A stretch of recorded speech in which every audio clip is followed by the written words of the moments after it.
The sensitivity towards the game mechanics, I feel like, is a little too sensitive to me. The game has been designed in a way where shortcuts are 100% a thing that's intentional. I mean, there's no ifs, ands, or buts about it. There's checkpoints so far apart in these races, and you can't say that they forgot or they unintentionally made the checkpoints far apart. They didn't. They put the checkpoints far apart because they want you, the player, to figure out the puzzle of what's the fastest way through this race. And you can tell too, because certain checkpoints are in spots that make it so you can't, take a shortcut. And the road is not a thing that limits you. That's basically what they're doing. And a lot of people don't understand what the crew is, but this is the way the game was designed way back when the Crew 2 came out. And even in the Crew 1, there's shortcuts. The game is designed around that. It's an arcade open world racing game with small, like, literally, here's a world. You have to get from this checkpoint to this checkpoint to this checkpoint. Go at it, dude. However you want to do it. And that's actually, to me, refreshing. And some people just think it's cheating, or they don't like that game mechanic, but it's okay if you don't like it. I'm not throwing shade at people who don't like that game mechanic. If you don't like it, you don't like it. It's just not the game for you, because this is exactly what the Crew is. I mean, it's not cheating.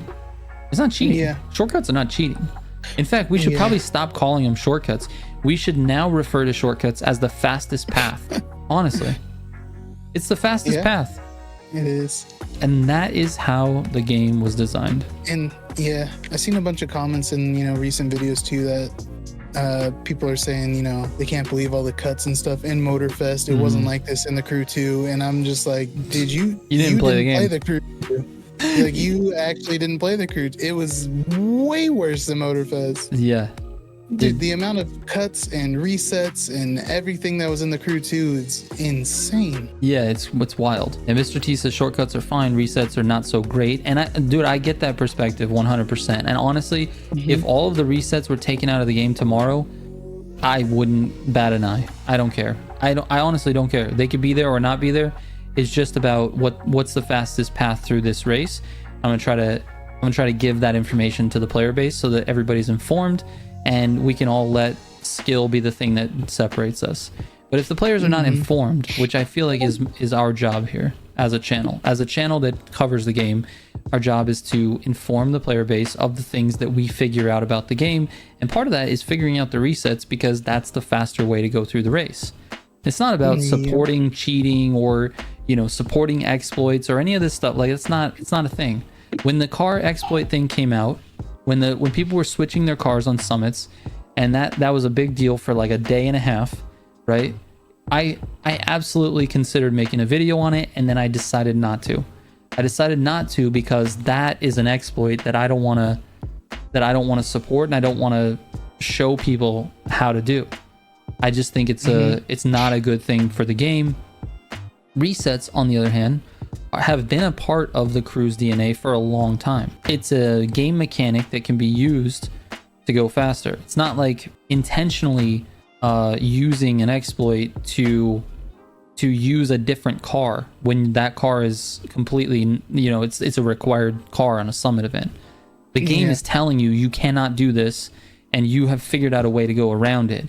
The game's not telling you anything about resets. The game says if you reset your car, we're going to put you on the track. And there's certain rules around that, meaning, like a formula behind the scenes that says if you reset here, we put you here. If you reset here, we put you here.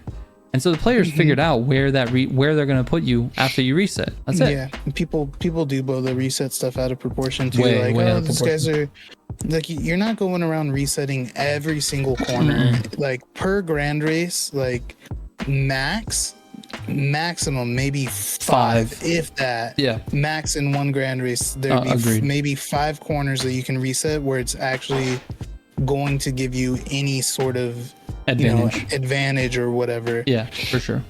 Other than that, if you're resetting every single corner, you're doing nothing but losing speed. 100%. Still cheese, but interesting. Yeah, for sure. It's definitely cheesy. 100% it's cheesy. That's why I said it is cheesy. That's why if it's not in the game tomorrow, I wouldn't care. The only thing I care about is figuring out the fastest path through a race, because that's the puzzle that IVT has designed for us with each of these paths, with each of these races.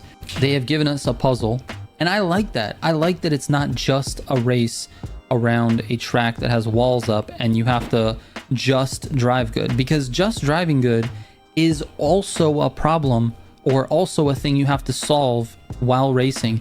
I like that there's another element, that there's a puzzle on top of that. And not everybody likes that, and that's okay, fine with me. Anyway, I just think I'm not out to like piss people off with the summit guides. Obviously that's not the intention behind those, and I think people are definitely frustrated with the way the game is designed, and it's okay. It is okay. You can be frustrated with it. It just maybe isn't your game, you know, and maybe it's just not the game that you thought it was, and I can see how that's disappointing, but that's just the game. It is what it is. So either you like it or you don't like it, and either way it's fine with me. I'm just trying to help people get faster.